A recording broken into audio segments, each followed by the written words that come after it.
गुरुर्ब्रह्मा गुरुर्विष्णु गुरुर्देवो महेश्वर गुरुर्साक्षात् परब्रह्म तस्मै श्री गुरवे नमः। कृष्णाय वासुदेवाय हरये परमात्मने प्रणतक्लेशनाशाय गोविन्दाय नमो नमः।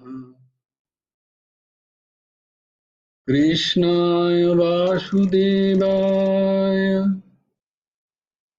देवकीनन्दनाय च नन्दगोपकुमाराय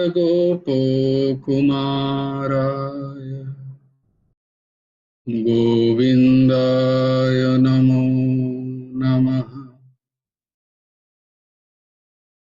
वसुदेवं सुतं देवं कंसचाणूरमर्दनं देवकी परमानन्दम् कृष्णं वन्दे जगद्गुरुम्।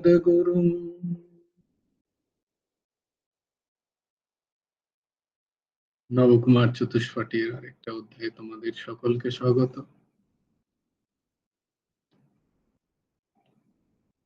আমরা ছিলাম শ্রীমদ্ ভগবদ গীতার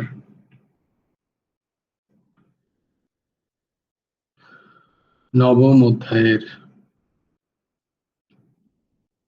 29 নম্বর শ্লোক আমরা কালকে দেখেছি।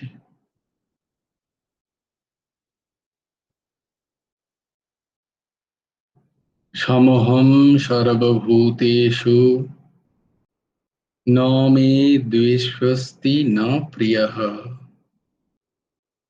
ये ভজন্তি তুম মাম ভক্ত্যা ময়ি তে তেষু চাপ্যহম।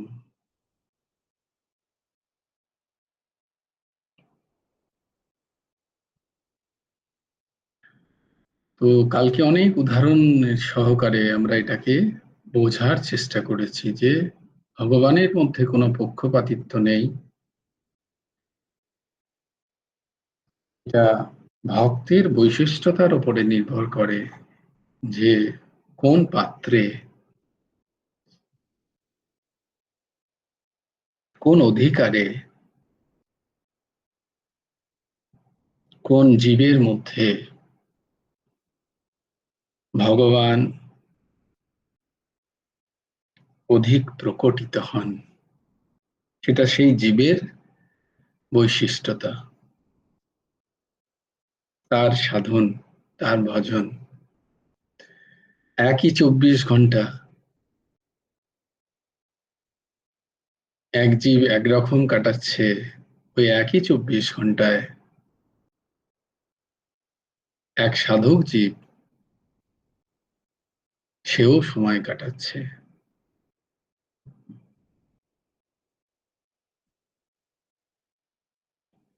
তাই গুরুদেব বলছেন, পরমহংস ঠাকুর শ্রী শ্রী হেমন্ত দেবজিও তিনি বলছেন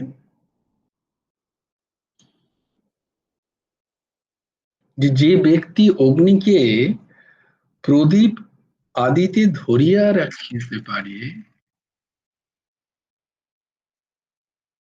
সেই প্রদীপ তারই গৃহের অন্ধকার দূর করে।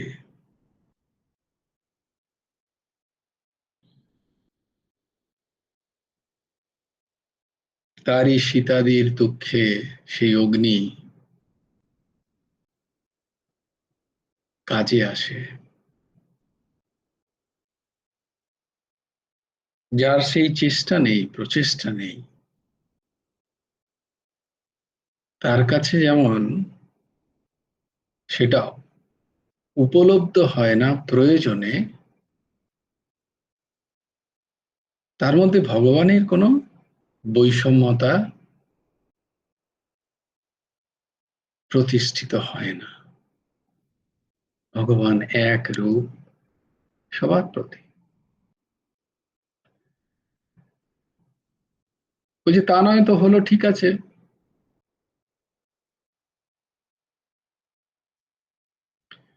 কিন্তু যদি কেউ অত্যন্ত দুরাচারী ব্যক্তি এমন কোন কদাচার, দুরাচার নেই যা কোনো এক জীব করছে না, সে যদি কখনো তোমার কাছে আসে, তাহলে তুমি কি করবে? তখনও কি তোমার সেই সমহং সর্বভূতেষু এই তত্ত্বই খাটে?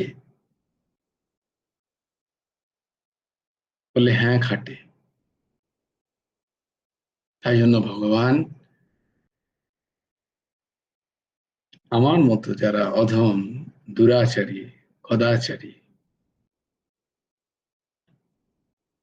ব্যক্তি, তাদের সাহস জোগানোর জন্য তিনি 30 নম্বর শ্লোকের অবতারণা করছেন। তিনি বলছেন, अपि चेत् सुदुराचारो भजते मां मनन्नभक्, अपि चेत् सुदुराचारो भजते माम् अनन्यभक्, साधुरेव समन्त्यव्यः सम्यग्व्यवसितो हि सः, साधुरेव समन्तव्यः सम्यग्व्यवसितो हि सः, अपि चेत् सुदुराचारो भजते माम् अनन्यभक्, साधुरेव समन्तव्यः सम्यग्व्यवसितो हि सः। চিত যদি সুদুরাচারও, দুরাচারী নয়, সুদুরাচারী, অত্যন্ত দুরাচারী, অপি ও অনন্য ভাগ, এখানে যেটা ক্যাচ বলে না, যে ওইখানটা ধর, ওইখান থেকেই প্রশ্ন আসবে।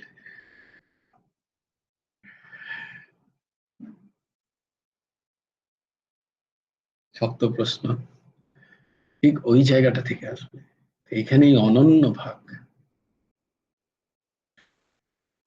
এই জায়গাটা পেরিয়ে গেলে চলবে না।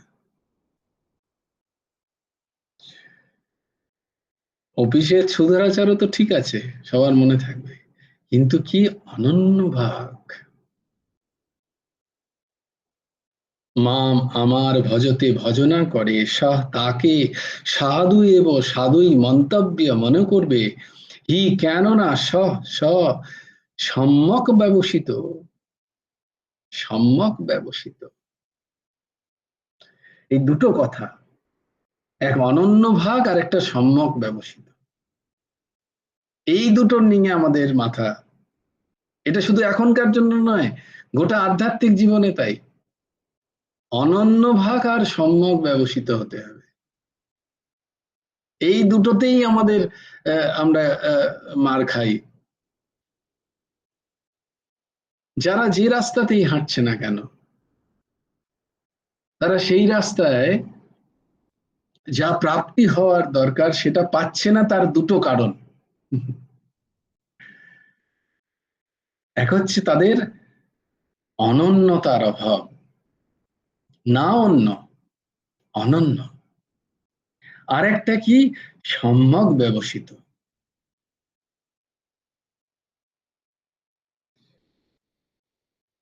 যদি অত্যন্ত দুরাচারী কোনো ব্যক্তিও অনন্য ভক্ত হয়ে আমার ভজনা করে, তাহলে তাকে সাধু বলেই মনে করবে, কারণ সে খুব ভালোভাবে তার সিদ্ধান্ত গ্রহণ করেছে। সম্যক ব্যবসিত মানে হচ্ছে সম্যক রূপে নিজের বুদ্ধিকে ব্যবস্থিত করেছে সে। হতে পারে সে আচরণে দুরাচারী, কিন্তু সে ঠিক করেছে যে এক ভগবান ছাড়া আমি আর কাউকে ভজনা করব না। তার বুদ্ধি স্থির করে ফেলেছে। এইরকম কোন ব্যক্তি অতি দুরাচারী, অত্যন্ত দুরাচার করেছে সে, মানে দুরাচারের এমন কোন স্থান নেই, বিষয় নেই, তার কি বলবো গভীরতা নেই যে সেখানে ছোঁয়নি। এমন ব্যক্তিও যদি কোনো কারণে পূর্ব প্রকৃত হয়তো সুকৃতির কোনো কারণে হঠাৎ করে তার কোনো মহাপুরুষের কথায় তার বুদ্ধি আটকে গেল, সে বলল তাই তো, আমার তো জীবন সব নষ্ট হয়ে যাচ্ছে, আমি তো এই জন্য আসেনি, এইভাবে আমি আমার জীবন নষ্ট করে ফেলছি। না, আজ থেকে নয়, আজ থেকে মরে গেলেও ওই সেই একই দুরাচার। দুরাচার হয় কি করে? মনের কনসেন্ট্রেশন এবং দৃঢ়তার সাথেই দুরাচার হয়। আর সেই একই জিনিস, একই মনকে যদি সে ভগবত ভজনে কাজে লেগিয়ে দিতে পারে, কিন্তু এই ব্যবস্থিত, সম্যক ব্যবস্থিত, সে আর কোনো জায়গায় তাকাচ্ছে না, সে স্থির করে নিয়েছে যে না, আর যতটা বাকি আছে জীবনের, আর এরপর আমি ভগবত ভজন ছাড়া আমি কিছু করবো না। যতই কষ্ট হোক, যতই দুঃখ আসুক, আমি একমাত্র ভগবত ভজন করব। কি, ভগবানেরই ভজন করব, আর অন্য কোনো রাস্তায় যাব না আমি। কারণ কি, মহাপুরুষ বলেছেন যে এক ভগবান ভজন দ্বারা সবকিছু সম্ভব। তিনি গীতা পড়াচ্ছিলেন, তিনি বললেন, ভগবান বলেছেন যে যে আমাকে ভজনা করে, আমি তার মধ্যে থাকি আর সে আমাতে থাকে। তাহলে আমি কি করে, আমার দ্বারা কি করে ভগবান ভগবানকে পাবো আমি? আমার তো চরম সারা জীবন দুরাচারে চলে গেল, পদাচারে চলে গেল, আচরণ আমার অত্যন্ত খারাপ। আমি এই আচরণ নিয়ে ভগবানকে কি করে পাবো? বলে না, এখানে ভগবান একটা বলেছেন, যদি অনন্য রূপে আমাকে কেউ ভজনা করে, তাহলে সে আমার মধ্যে বাস করে আর আমি তার মধ্যে বাস করি। এই কথা নিয়ে যে একবার দৃঢ় সংকল্প হয়ে গেল, অতি দুরাচারী সে সম্যক রূপে ব্যবস্থা করে নিল, ব্যবসিত করে নিল নিজের বুদ্ধিকে, মানিয়ে নিল নিজের মনকে, বুদ্ধিকে, চিন্তাকে, চেতনাকে, যে এরপরে আমাকে অনন্য হতে হবে, আমি আর কারুর কারুর ভরসায় নেই, একমাত্র ভগবানের ভরসা, একমাত্র ভগবানের ভরসা। কি, बने तो तुमसे बने, नहीं तो बिगड़े भरपूर। যদি হবে তোমার থেকেই হবে, আর যদি বেগড়ায় তাতে আমার কোনো আপত্তি নেই, কারণ আমি জানি আমি তোমার। এটা তুমিও একদিন জানবে, কারণ তুমি নিজে মুখে বলেছো, তুমি মিথ্যে কথা বলো না। সমস্ত শাস্ত্র বারবার বলে তুমি মিথ্যে কথা বলো না, তুমি সত্যি কথা বলো, তুমি সত্য, তুমিই একমাত্র সত্য এই জগতে।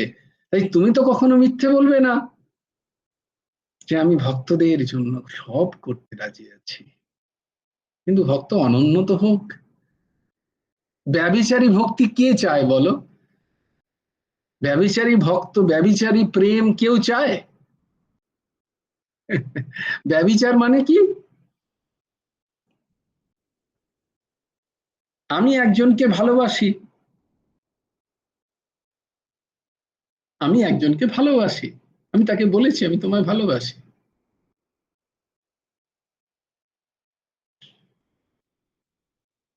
কিন্তু আমার কোনো জিনিসের প্রয়োজন হলো, সেটা আমার ওই ভালোবাসার জনের কাছ থেকে আমি পাচ্ছি না।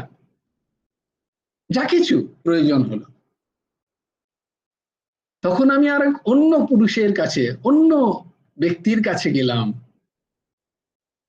আমার কোনো বিষয়ের চাহিদা হলো, যা আমি আমার ভালোবাসার জনের কাছে, যাকে যাকে আমি বিশ্বাস করেছি, যাকে বলেছি আমি তোমাকেই ভালোবাসি, কিন্তু আমার এমন একটা দরকার জিনিস হলো, সেটা আমি তার কাছ থেকে পাচ্ছি না।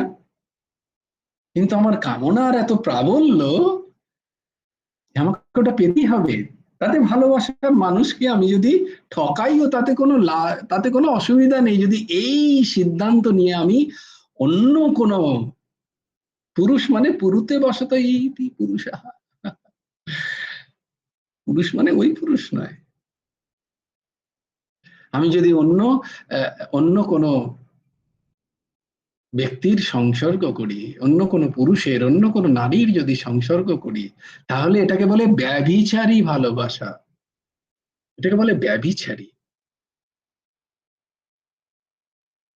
বাংলায় অনেক আরো কথা আছে, যদ্যপি সেই কথাগুলো খুব, সেগুলোতে আমি যাচ্ছি না, কিন্তু তোমরা নিশ্চয়ই বুঝতে পারছো আমি কিসের উদাহরণ দিচ্ছি। এটাকে ব্যভিচারী বলা হয়।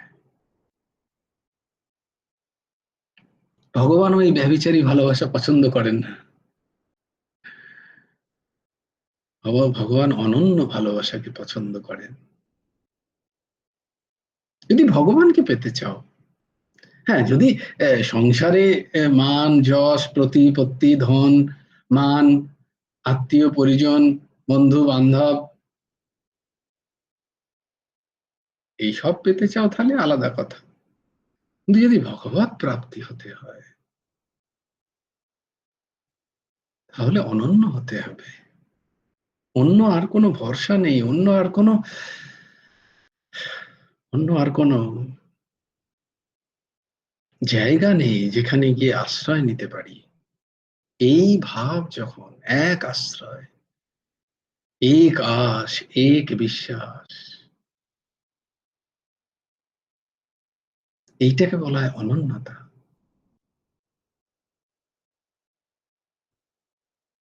তো এই অন্য কোন সুদরাচারও, আমি যেটা এই শ্লোকটা পড়তে পড়তে যে চিন্তন এলো, যে মাঝে মাঝে আমার মতো যারা আহ অতি সুদরাচারও চারী ব্যক্তি, হঠাৎ করে একটু আধটু ভজন করতে শুরু করেছি, তারাই বেশি, কারণ তাদের মধ্যে তো ওগুলো এখনো বর্তমান, তাই অপরের দুরাচার গুলো তারা দেখতে পায়।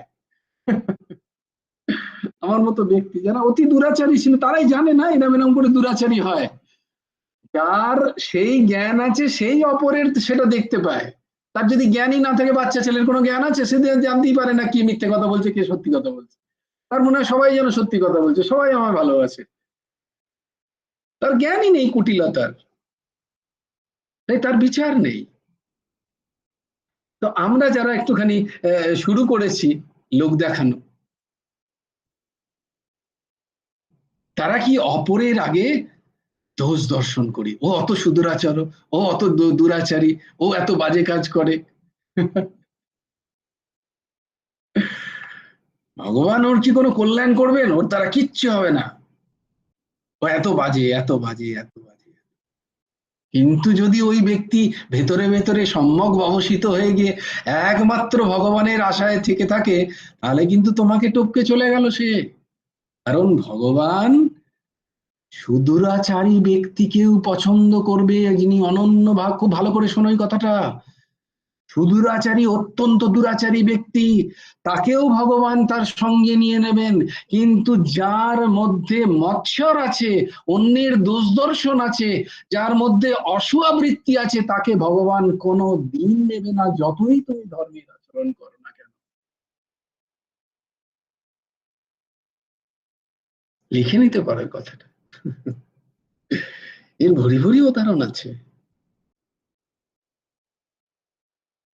কামে আসক্ত, ক্রোধে আসক্ত, লোভে আসক্ত, মোহে আসক্ত ব্যক্তিকেও ভগবান উদ্ধার করেছেন, যখন সে অনন্য হয়ে গেছে ভগবানের। কিন্তু যার মধ্যে মৎসর আছে, যার মধ্যে অন্যের দোষ দর্শন আছে, অন্যের প্রতি ঈর্ষা ঘৃণা আছে, অন্যের সাথে কম্প্যারিজন আছে, আমি এতটা করে ফেলেছি, আমার এতটা হয়েছে, ও তো পারেনি, এইটা আছে, খুব সাবধান। আমি না, শাস্ত্র বলছে, এটা কোনো আমার ভাব নয়।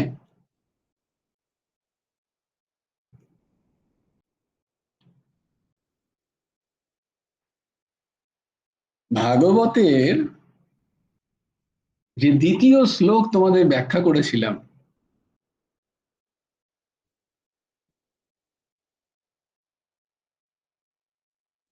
ধর্ম প্রজ্জিত কৈতবোত্র পরম নির্মত সরানাম। এখানে কোথায় নির্মত ক্রোধানাম, নির্মত লোভানাম বলেননি, নির্মৎসরানাম। তার মধ্যে মৎসর্য, মাৎসর্য নেই,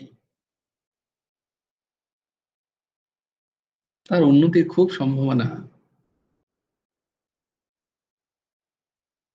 কম।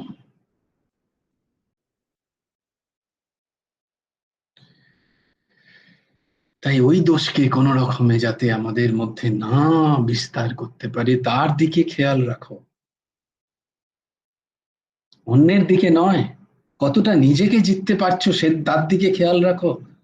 আমি ওর থেকে কতটা ভালো, এটাতে তোমায় কোথাও নিয়ে যাবে না। তুমি ওর জন্য আসোনি এখানে, যার জন্য মারামারি করছো তুমি তার জন্য কি এসেছো এখানে? তার সাথে কম্পিটিশন করতে কি এসছো এখানে? কারুর সাথে কম্পিটিশন করতে এসছো? না না না, এখানে তো নিজেকে কতটা আমি জয় করতে পারছি, নিজের এই সমস্ত দোষগুলোকে আমি কতটা জয় করতে পারছি, তার লড়াই, তার লড়াই।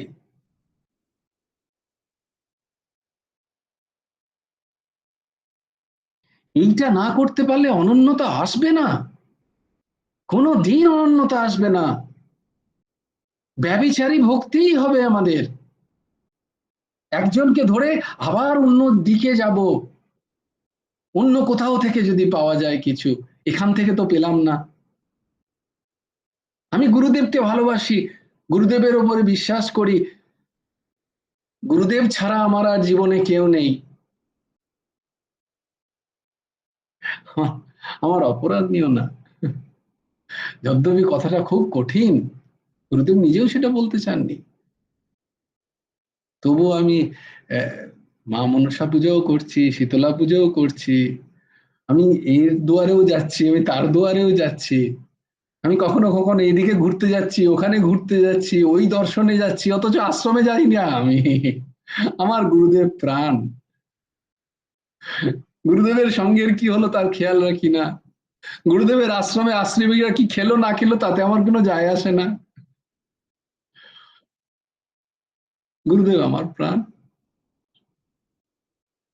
এটা অনন্যতা।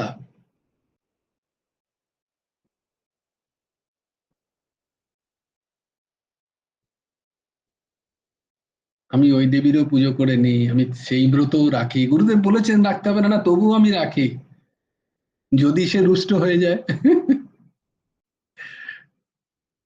এটা হচ্ছে ব্যভিচারী ভক্তি। কারণ আমি তাকেও, ওই যে বললাম না, আমি পরপুরুষকেও সন্তুষ্ট রাখতে চাই। আমি নিজের পুরুষকে বলি, পুরুষ মানে নিজের পুরুষ মহিলা যাই বলো না কেন, তাকে বলি আমি তোমাকে ভালোবাসি, আবার অপরেও সেও যেন না বেগড়ায়, তাকেও আমি ভালোবাসি, এটা তো ব্যভিচারী, বলো না নয় কিনা, কেউ উত্তর দাও না।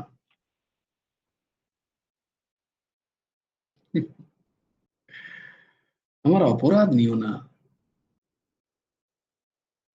কিন্তু আজ আমি না বলে পারছি না, যদি কেউ থাকে অবশ্যই তার মন তৈরি করো, আমি বলছি না, এখানে যারা আছো, গুরুদেবের আশ্রিত চরণ গুরু প্রাণা, প্রাণ ভক্তর দেখি আমি 10 আঙুলে 10টা আংটি, এই গুরু ভরসা হলো।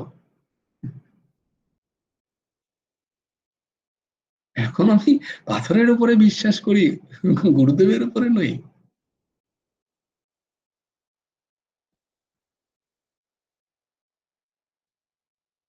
আমার ক্ষমা করো, কথাটা কিন্তু বলতে এটা এটা ভাব আমি বললাম যে কিরকম অনন্যতা, কত সূক্ষ্ম আকারে আমাদের মধ্যে ব্যভিচারিত্ব থাকে, সেইটা বোঝানোর জন্য।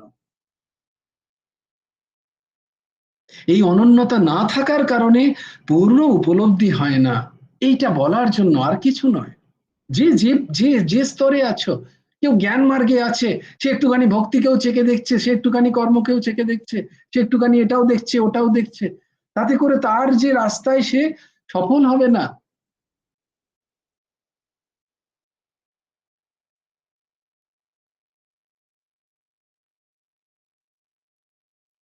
অনন্যতা, অনন্যতা এবং সম্যক ব্যবসিতা, এই দুটো কথা এখানে বারবার।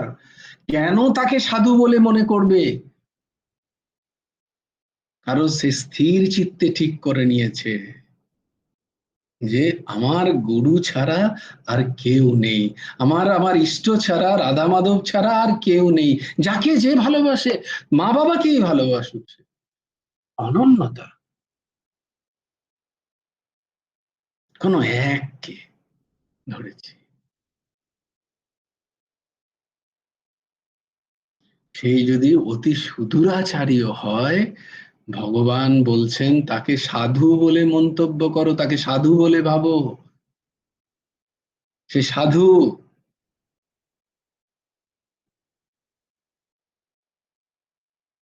আর আমার মতো যারা সুন্দর সুন্দর প্রবচন করতে পারি, সুন্দর সুন্দর বলতে পারি,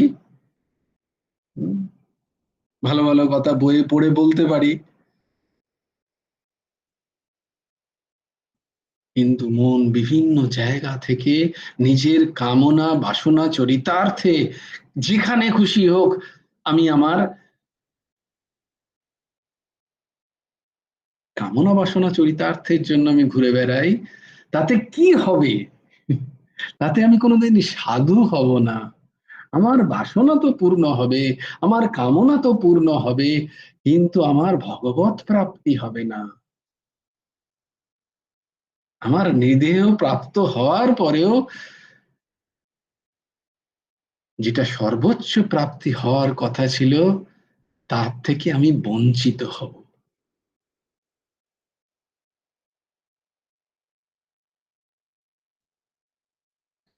অপি চেত সুদূরাচার ভজতে, সে শুধু সাধতে নয়, ভজতে পারে। সাধন করতে করতে ভজনা হয়। সে নিরন্তর আমার কথা চিন্তা করে, মা মামাকে ভজনা করে অনন্য ভাগ, সে আমার কথাই চিন্তা করে খালি। সে সুখেও আমার কথা চিন্তা করে, সে দুঃখতেও আমারই কথা চিন্তা করে।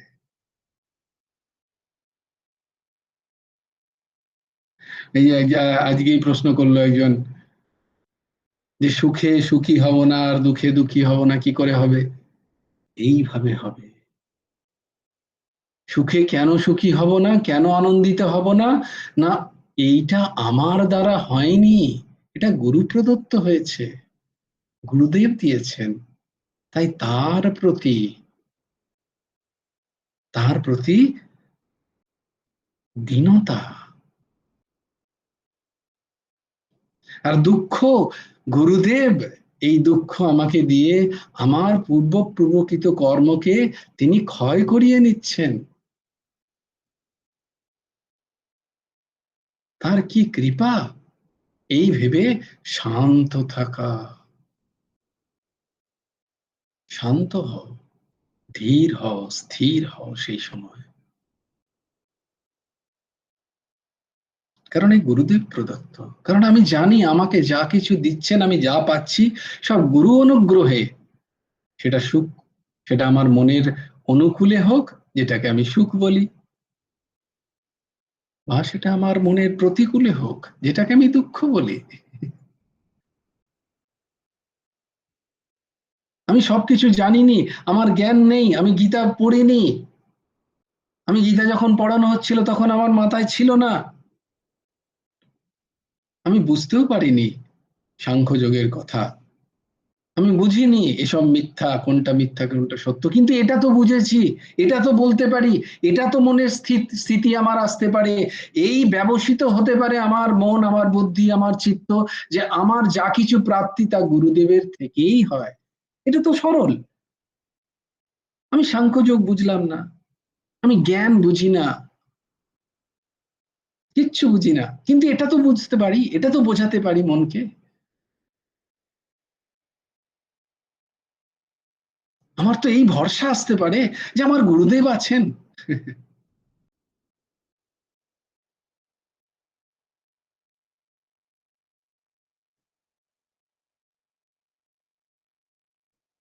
সেই ভরসাটা নিয়ে এসো,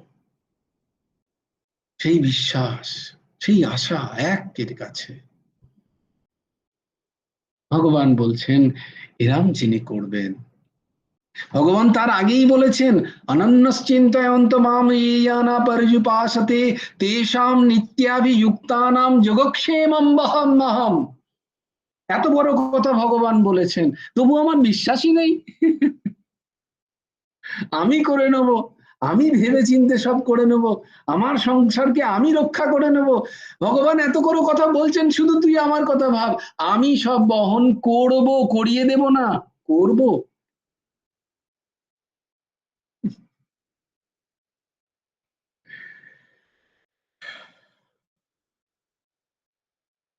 অনন্যশ্চিন্তা, ভরসা করো ঠাকুরের প্রতি।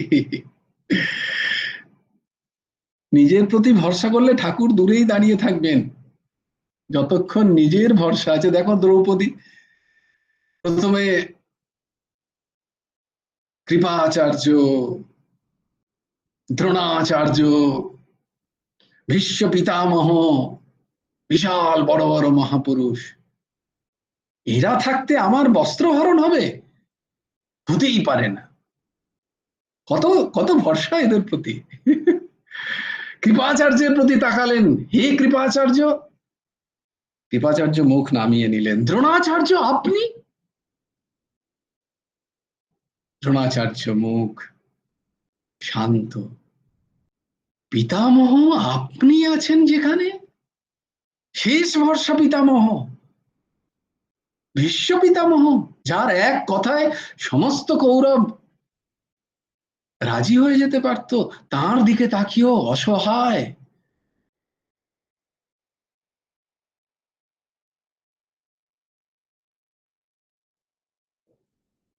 তিনিও বলছেন তখন, আর কিছু তার উপদেশ দেওয়ার ক্ষমতা নেই, শুধু একটা ইশারা। মা বুঝতে পারলে বুঝে নাও, অনন্য, অনন্য, অনন্যতা। সেখানেও তিনি বলছেন সম্যক ব্যবসিত করো হে দ্রৌপদী তোমার বুদ্ধি, এবং অনন্যতায় যাও। এক এক, একম অদ্বিতীয়ম, তাকে স্মরণ করো। ভীষ্ম পিতামহ বলছেন অনন্য হও দ্রৌপদী, তুমি কাকে কাকে চাইছো? বলছে তখনও দ্রৌপদী অনন্য নয়, তখনও দ্রৌপদী ভাবছে আমারও বল আছে। দ্রৌপদীরও চারটিখানি বলবান ছিলেন না দ্রৌপদী? তিনি নিজে যখন ধরছেন, বলছেন না এরপর আমার বল আছে, আমিও পেরে যাব। তখনও তাকিয়ে, তখন বুঝতে পারলেন এই হচ্ছে সৎসঙ্গ, এই সৎসঙ্গ। তখন তিনি পঞ্চ পাণ্ডবের দিকে তাকাচ্ছেন না, তখন তিনি ভীষ্ম পিতামহের দিকে তাকিয়ে সৎসঙ্গ করছেন। এই তখন মনে পড়লো উনি কি বলতে চাইছেন। তখন তিনি, হে স্বামী দ্বারিকাধীশ, হে প্রিয়ে।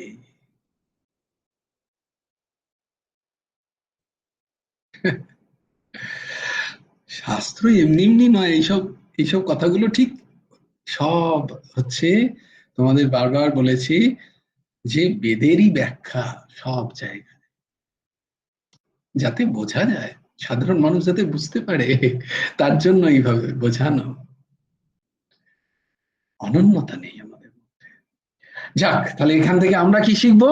না, আমরা চেষ্টা করব যে যতটা পারা যায় নিজেদের বুদ্ধিকে ব্যবস্থা করো, নিজেদের এই যে চঞ্চল মতিকে স্থির করো, চারিদিক থেকে সেটাকে গুটিয়ে ভগবানের শ্রীচরণে, গুরুদেবের শ্রীচরণে, তিনি সমর্থ, তিনিই সবকিছু করছেন, তিনিই সবকিছু করবেন, যা কিছু তিনি, তার দ্বারাই হবে আমার জীবনে, এই ভরসা এনে আমার সবকিছু চাওয়া পাওয়া আমি তার কাছে নিয়ে যাই, আমি অনন্যতা হই, আমি ব্যভিচারী ভক্তি যেন না করি, আমি একমুখীন ভক্তি যেন করতে পারি। তাতে আমি কি পেলাম কি না পেলাম তাতে আমার কিচ্ছু যায় আসে না। যেমন পতিব্রতা নারী, তার কি পেলো না পেলো তাতে তার কিছু যায় আসে না, সে সবকিছু হারালেও তার পতিব্রতা নষ্ট করে না সে, তার দ্বারা সে সব প্রাপ্ত হয়। তেমনি আমরাও যাতে ব্যভিচারী ভক্তি যাতে আমাদের না হয়, অনন্যতা যাতে আসে, আমরা যেন আমাদের বুদ্ধিকে সেইভাবে ব্যবস্থা করতে পারি, তার চেষ্টা করা উচিত, একটু একটু করে। খুব শক্ত যদিও, এত সোজা নয়, কিন্তু সেটা হবে কি দিয়ে? না, অনন্য চিন্তায়, ভজনা দ্বারা সাধন করতে করতে করতে করতে যখন নাম আস্তে আস্তে আমাদের ভজনায় চলে যাবে, স্মৃতিতে চলে যাবে, ভগবানকে যখন আস্তে আস্তে মনে করতে হবে না, মনে চলে আসবে, তখন আস্তে আস্তে অনন্য ভাগ হবে, অবসিত হবে বুদ্ধি।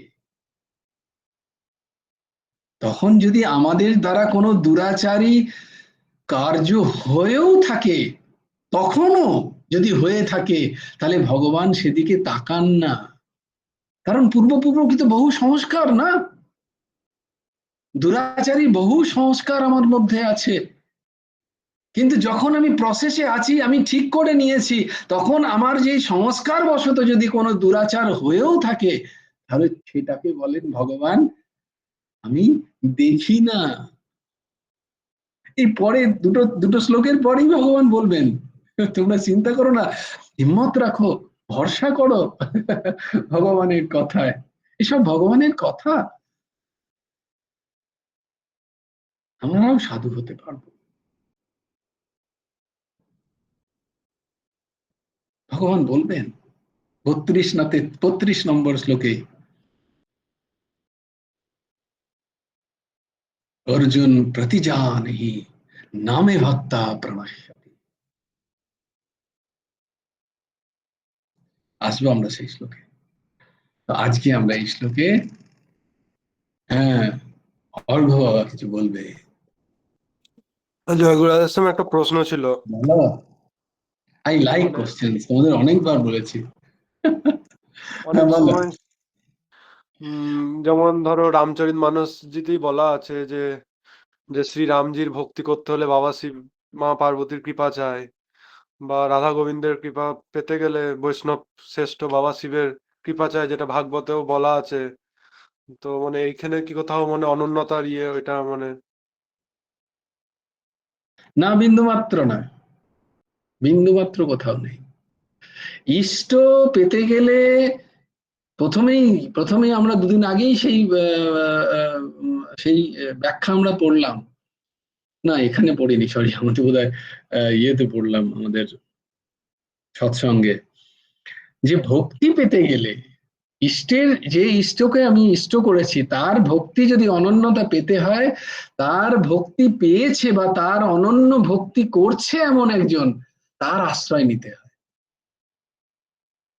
এটা কিন্তু অনন্যতায় বাধা নয়, এটা বিন্দুমাত্র অনন্যতায় বাধা নয়। ধরো ধরো আমি কাউকে ভালোবাসি, তার ভালোবাসা পূর্ণ মাত্রায় পেতে যদি আমি কারোর সাহায্য নিই, আমি তো তাকে বলছি না যে আমি তোমাকে ভালোবাসি, আমি তাকে প্রথম থেকেই বলছি আমি ভালো কিন্তু ওকেই বাসি, তুমি যদি আমাকে একটু সাহায্য করো, আমাকে যদি পৌঁছে দাও তার বাড়িতে, আমাকে যদি তার রাস্তাটা দেখিয়ে দাও, এই হচ্ছে যিনি ভক্ত, তিনি তো লাফিয়ে উঠবেন, আরে আমার ভক্তকে তুমিও ভালোবাসো, চলো চলো চলো।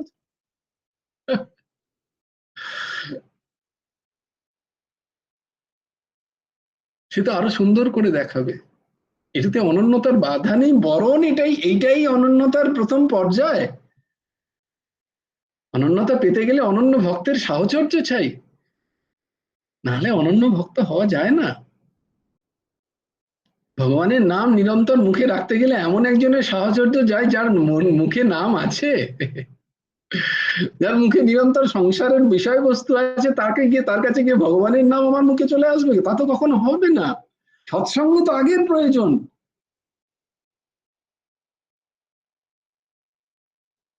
তাই ভগবান শিবের কথা বারবার বলা হয়, তিনি নিরন্তর হরিভজন করছেন।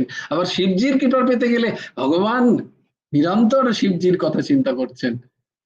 হরিহরাত্মক, এক অপরের আত্মা তারা। বৈষ্ণবানাম অগ্রগণ্য শিবজি, তাকে যদি ধরি, বা যত মহাজন আছেন, দ্বাদশ মহাজন, তাদের কারুকে যদি ভজনা করে, তিনি কি করবেন? তিনি তার প্রভুর দিকেই তোমার হাতটা ধরিয়ে দেবেন। তিনি কখনো ধরে থাকেন না হাত। মহাজনের হাত যখন ধরবে, মহাজন জানে যে তুমি কার হাত ধরার জন্য এসছো, কারণ তিনি নিজেই তার হাত ধরে আছেন। তাই তাই দেখো, পাঞ্জাব শিখ সম্প্রদায়ে বলা হয়, নানক সম্প্রদায় কি বলা হয়?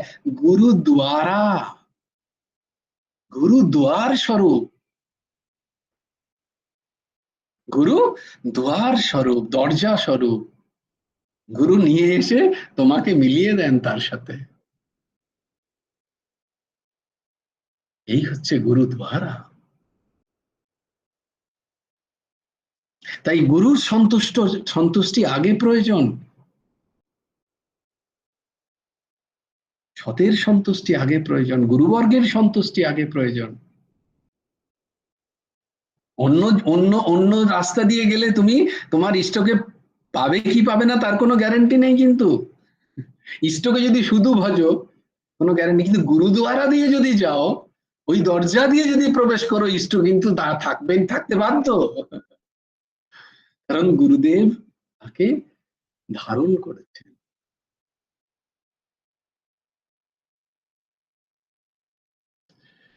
তাই গুরু পুজো, তাই গুরুদেবকে আধার। আর তারপরে তো বাকি আদি আদি গুরু পরম্পরায়, গুরু গীতাতে যা লেখা আছে সব সত্য। গুরু আর ভগবানে কোথাও পার্থক্য নেই।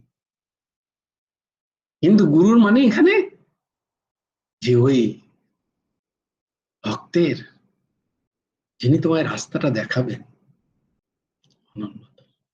এখানে অনন্যতায় বাধা নেই। जय जय श्री राधे, जय जय श्री सीताराम, हर हर महादेव। भज गुरु हेमंत देव राधे श्याम, जप हरे कृष्ण हरे राम।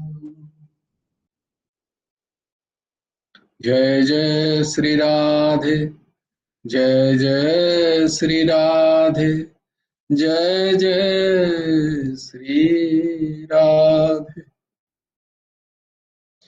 हरि बोल, हरि बोल, हरि हरि बोल। जय गुरुदेव, जय गुरुदेव, जय गुरुदेव। जय जय परमहंस ठाकुर श्री श्री हेमंत देव जिउर जय। जय गुरु राधेश्याम, राधेश्याम राधेश्याम, श्याम श्याम राधे राधे, राधे कृष्ण कृष्ण कृष्ण राधे राधे। जय गुरु राधेश्याम। श्री गुरार्पणमस्तु, श्री हेमंत देवार्पणमस्तु।